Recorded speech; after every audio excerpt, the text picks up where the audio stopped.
la web radio du CESAD, 21 rue Maréchal Foch à Castelnaudary.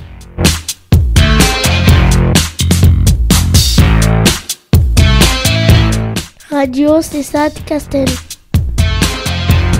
C'est la web radio du CESAD.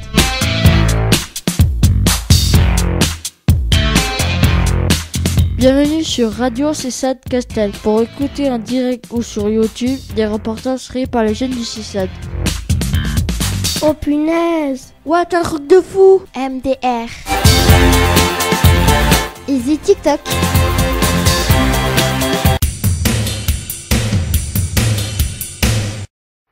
Bonjour à tous, vous êtes bien sur Radio CESAD Castel. Au programme donc de cette 10e émission, le reportage de Déborah sur les espèces protégées et pour terminer notre cycle sur les jeux vidéo, un envoyé spécial sur les écrans, ce qu'ils endommagent au niveau du cerveau. Voilà, on termine donc cette saison numéro 2 sur Radio CESAD Castel par ces deux derniers reportages. On vous souhaite à tous une bonne écoute et on vous dit à la rentrée. Bye bye.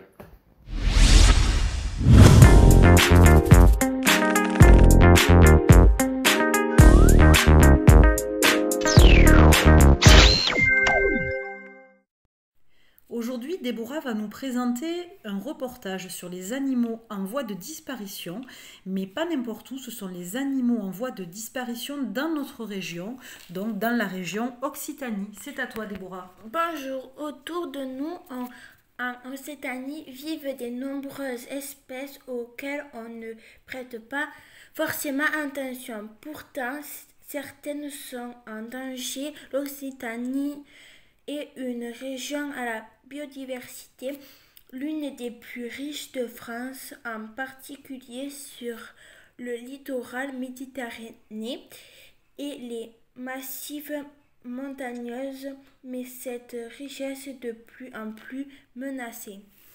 Avant de continuer, on va essayer d'expliquer un petit peu ce mot biodiversité que vous allez entendre assez régulièrement dans le reportage. Donc la biodiversité, cela regroupe en fait l'ensemble des organismes vivants que l'on peut retrouver sur un milieu géographique.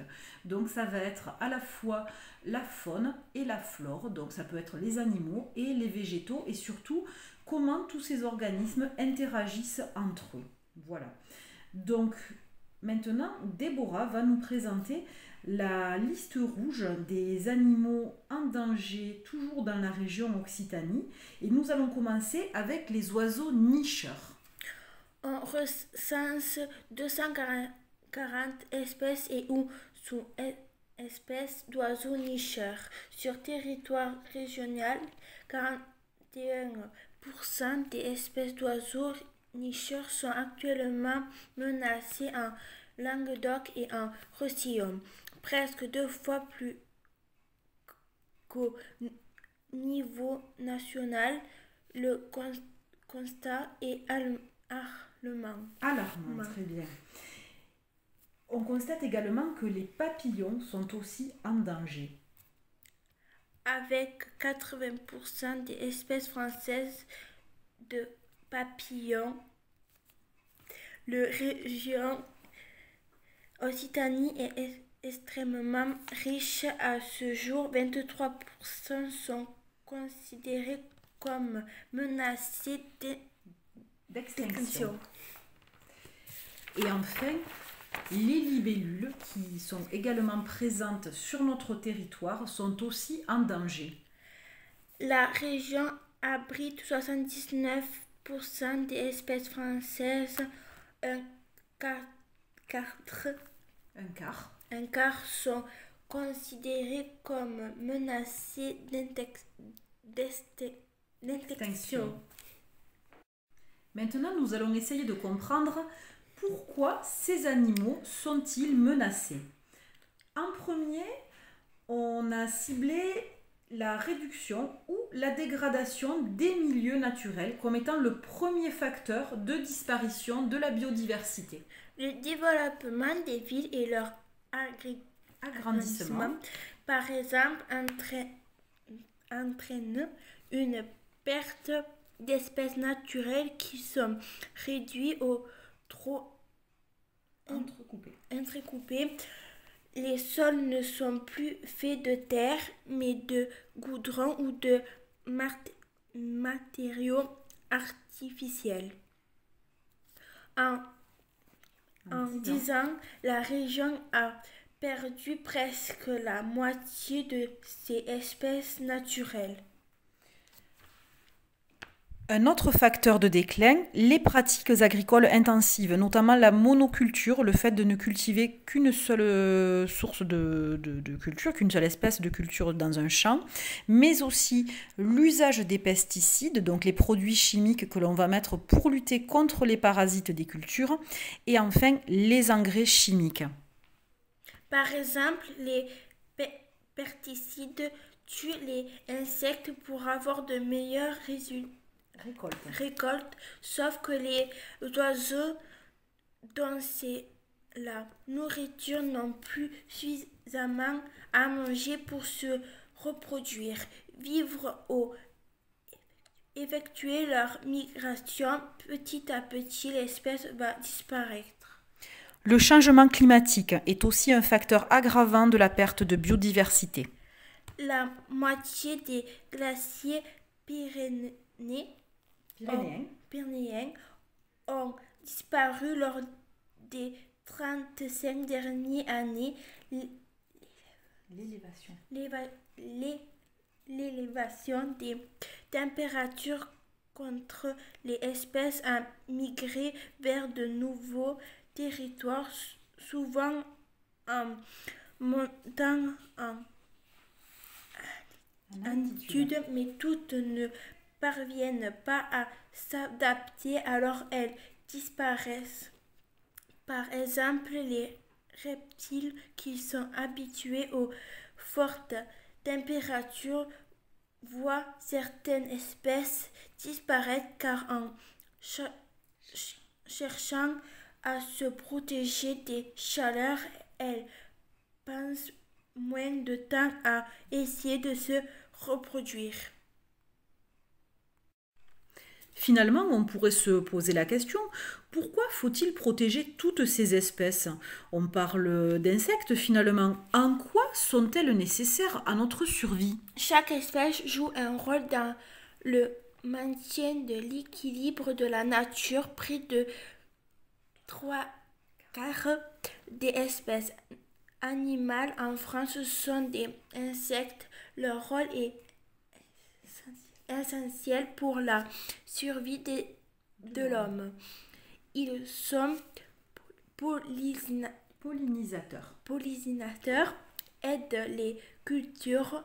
On estime que sans les insectes, environ 85% des plantes à fleurs sauvages et cultivées disparaîtraient de la surface de la Terre.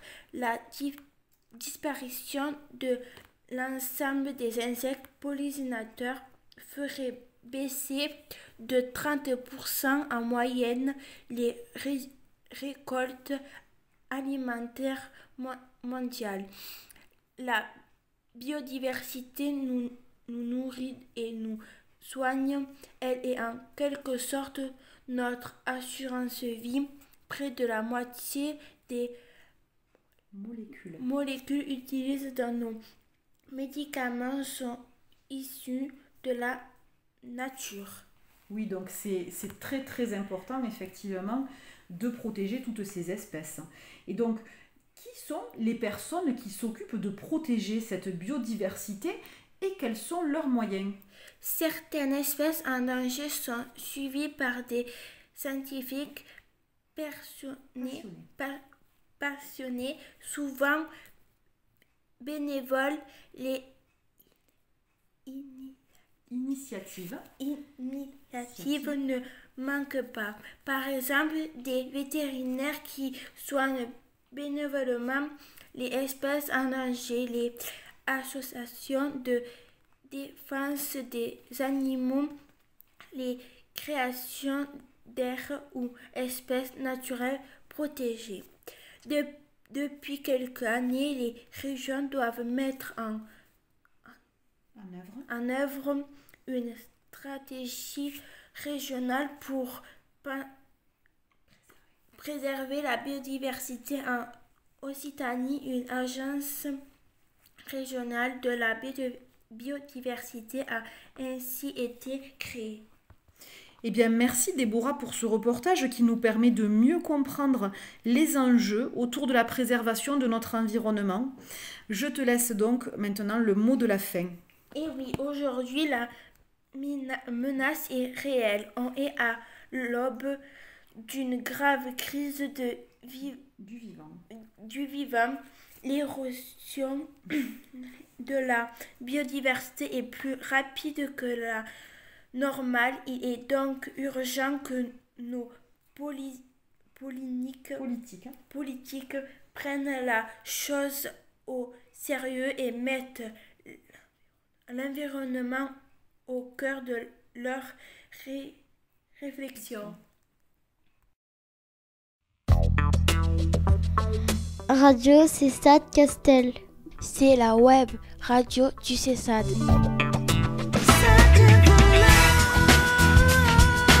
21 rue Maréchal Foch à Castelnaudary.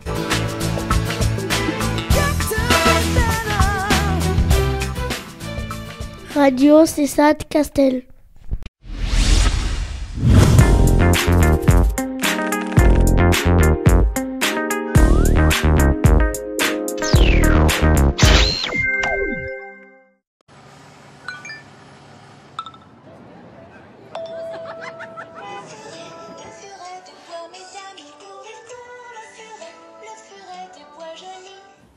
Est-ce que ça change le cerveau? Absolument. C'est ce qui a le plus choqué les gens. Il y a une douzaine d'expériences d'imagerie cérébrale qui montrent que le cortex frontal rétrécit si vous passez trop de temps devant les écrans. Depuis 5 ans, les études se multiplient de plus en plus précises, indiquant l'impact des machines numériques sur le cerveau.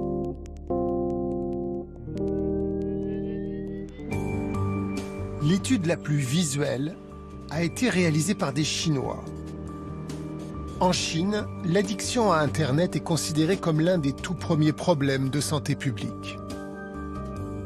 Des chercheurs ont plongé une quinzaine d'adolescents souffrant d'une addiction à Internet dans un scanner cérébral. Les résultats sont spectaculaires. La circulation des fluides est altérée.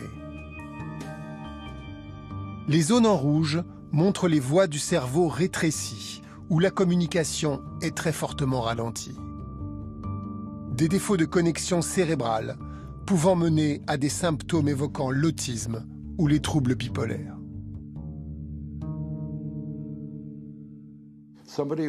Une personne qui a un cortex frontal rétréci et moins de matière grise devient plus impulsive, a un comportement plus sujet aux addictions, plus agressive. Elle ne prend pas de bonnes décisions. Ses capacités aux enchaînements logiques sont altérées. Il y a une partie du cerveau appelée le lobe frontal. C'est le cerveau de la pensée. Il ordonne au circuit de la dopamine. Ça suffit, tu devrais arrêter parce que ça bousille ta vie. Mais parfois, le lobe frontal est affaibli par ces pratiques.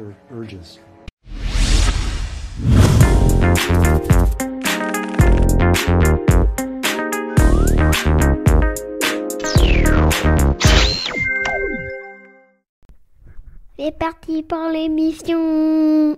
10, 9, 8, 7, 6, 5, 4, 3, 2, 1. Oh my god.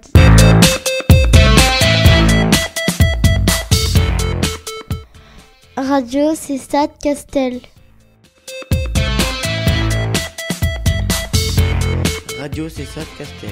C'est la web radio du CESAD. 21 rue Maréchal Foch à Castelnaudary.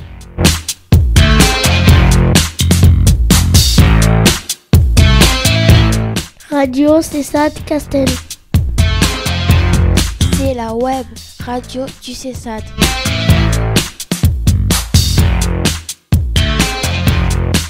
Bienvenue sur Radio CESAD Castel pour écouter en direct ou sur YouTube des reportages créés par les jeunes du CESAD. Oh punaise. Ouais, t'as un truc de fou. MDR. Easy TikTok.